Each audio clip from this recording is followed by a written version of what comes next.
উকুকুল ওয়ালিদাইন হাদিসের ভাষায়, কোরআনের ভাষায়।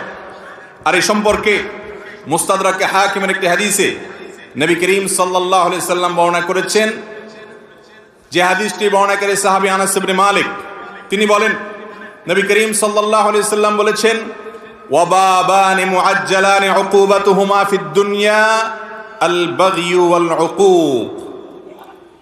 মানুষ যত পাপ করে, অপরাধ করে, যত অন্যায় এবং অনাচার করে, এর মধ্যে একটা পাপ এমন আছে যেই পাপের কারণে আল্লাহ তাআলা দুনিয়াতে নগদ শাস্তি দেন, আর সেটা হলো উকুকুল ওয়ালিদাইন বা মা বাবার নাফরমানি। মা বাবার কি করা ভাই? নাফরমানি করা। নাফরমানি মানে কি? মা বাবার অবাধ্য হওয়া। তারা যদি কোনো কাজের নির্দেশ করেন, সে নির্দেশকে আপনি আমলে নিলেন না, তো